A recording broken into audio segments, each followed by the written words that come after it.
I love you ಋಷಿ. छोटी छोटी छोटी छोटी छोटी छोटी बातें ಇದುವರೆಗೂ ನಿನ್ ಗೆಲ್ಲೋದನ್ನ ಅಭ್ಯಾಸ ಮಾಡ್ಕೊಂಡಿದ್ಯಾ, ಇನ್ಮೇಲೆ ಸೋತ್ ಹೋಗೋದನ್ನು ಅಭ್ಯಾಸ ಮಾಡ್ಕೋ. ಸೋಲ್ಬೇಕು ಅಂದ್ರೆ ನನಗೆ ಭಯ. ಆ ಭಯದಿಂದನೇ ಇಲ್ಲಿವರೆಗೂ ಬಂದಿರೋದು.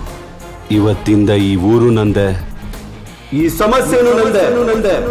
ನನಗೊಂದು ಪ್ರಾಬ್ಲಮ್ ಇದೆ ಸರ್. ಯಾರಿಗೂ ನೀನು ಸೋಲ್ತೀಯ ಅಂದ್ರೆ ಗೆದ್ದು ತೋರಿಸೋದು ನನ್ನ ಅಭ್ಯಾಸ. ನಮಸ್ಕಾರ ಫ್ರೆಂಡ್ಸ್, ನಾವಿತ ಮಾತಾಡ್ತಿರೋದು ಮಹೇಶ್ ಬಾಬು ಅವರ ವೀರ ಮಹರ್ಷಿ ಕನ್ನಡ ಡಬ್ಡ್ ಮೂವಿ ಬಗ್ಗೆ. ವೀರ ಮಹರ್ಷಿ ಮೂವಿ ಬಂದ್ಬಿಟ್ಟು 2019ರಲ್ಲಿ ರಿಲೀಸ್ ಆಗಿರುವಂಥ ಭಾರತೀಯ ತೆಲುಗು ಭಾಷೆ ಆ್ಯಕ್ಷನ್ ಡ್ರಾಮಾ ಚಲನಚಿತ್ರವಾಗಿದೆ. ಇದನ್ನು ವಂಶಿ ಪೈಡಿಪಲ್ಲಿ ಅವರು ನಿರ್ದೇಶಿಸಿದ್ದಾರೆ ಮತ್ತು ಸಹ ಬರೆದಿದ್ದಾರೆ. ಮತ್ತು ಈ ಒಂದು ಚಲನಚಿತ್ರದಲ್ಲಿ ಶ್ರೀ ವೆಂಕಟೇಶ್ವರ ಕ್ರಿಯೇಷನ್ಸ್ ಮತ್ತು ವೈಜಯಂತಿ ಮೂವೀಸ್ ಮತ್ತು PVP ಸಿನಿಮಾ ಅವರು ನಿರ್ಮಿಸಿದ್ದಾರೆ. ಇದರಲ್ಲಿ ಮಹೇಶ್ ಬಾಬು, ಅಲ್ಲರಿ ನರೇಶ್, ಪೂಜಾ ಹೆಗ್ಡೆ, ಜಗಪತಿ ಬಾಬು, ಪ್ರಕಾಶ್ ರಾಜ್, ಜಯಸುಧಾ, ರಾವ್ ರಮೇಶ್, ವೆನ್ನಲ್ ಕಿಶೋರ್, ಸಾಯಿ ಕುಮಾರ್, ಕಮಲ್ ರಾಜ್ಕುಮಾರ್ ಮತ್ತು ಮೀನಾಕ್ಷಿ ದೀಕ್ಷಿತ್ ಅವರ ಪ್ರಮುಖ ಪಾತ್ರದಲ್ಲಿ ಕಾಣಿಸ್ಕೊಂಡಿದ್ದಾರೆ. 2019ರ ತೆಲುಗು ಚಿತ್ರಗಳಲ್ಲಿ ಮಹರ್ಷಿ ಮೂರನೇ ಅತಿ ಹೆಚ್ಚು ಗಳಿಕೆ ಮಾಡಿದ ಚಲನಚಿತ್ರ ಮತ್ತು ಅತಿ ಹೆಚ್ಚು ಗಳಿಕೆ ಮಾಡಿದ ತೆಲುಗು ಚಿತ್ರಗಳಲ್ಲಿ ಒಂದಾಗಿದೆ.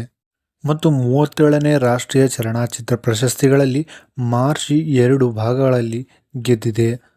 ಆರೋಗ್ಯಕರ ಮನೋರಂಜನೆಯನ್ನು ಒದಗಿಸುವ ಅತ್ಯುತ್ತಮ ಜನಪ್ರಿಯ ಚಿತ್ರ ಮತ್ತು ಅತ್ಯುತ್ತಮ ನೃತ್ಯ ಸಂಯೋಜನೆ ಚಲನಚಿತ್ರ ಅಂತ ಹೇಳ್ಬೋದು. ಇದು ಅತ್ಯುತ್ತಮ ಚಲನಚಿತ್ರಕ್ಕಾಗಿ ರಾಜ್ಯ ತೆಲಂಗಾಣ ಗದಾರ್ ಚಲನಚಿತ್ರ ಪ್ರಶಸ್ತಿ ಪಡೆದಿದೆ.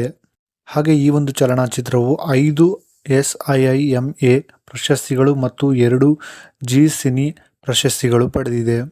ಈ ಒಂದು ಮೂವಿಯ ಹೋಮ್ ಮೀಡಿಯಾ ರೈಟ್ಸ್ ಬಗ್ಗೆ ನಾವು ನೋಡೋದಾದರೆ, ಚಿತ್ರದ ಉಪಗ್ರಾಹಕಗಳನ್ನು ಸನ್ ಟಿವಿ ನೆಟ್ವರ್ಕ್ 250 ಮಿಲಿಯನ್ ಮತ್ತು ತೆಲುಗು ಆವೃತ್ತಿಯನ್ನು ಜೆಮಿನಿ ಟಿವಿ 155 ಮಿಲಿಯನ್ಗೆ ಮಾರಾಟವಾಗಿದೆ.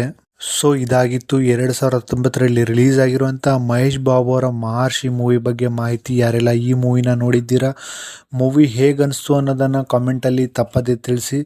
ವಿಡಿಯೋ ಇಷ್ಟ ಆದರೆ ವಿಡಿಯೋನ ಲೈಕ್ ಮಾಡಿ, ಚಾನಲ್ಗೆ ಹೊಸದಾಗಿದ್ದರೆ ಚಾನಲ್ನ ಸಬ್ಸ್ಕ್ರೈಬ್ ಮಾಡಿ. ಸಿಗೋಣ ನೆಕ್ಸ್ಟ್ ವಿಡಿಯೋದಲ್ಲಿ. Thank you.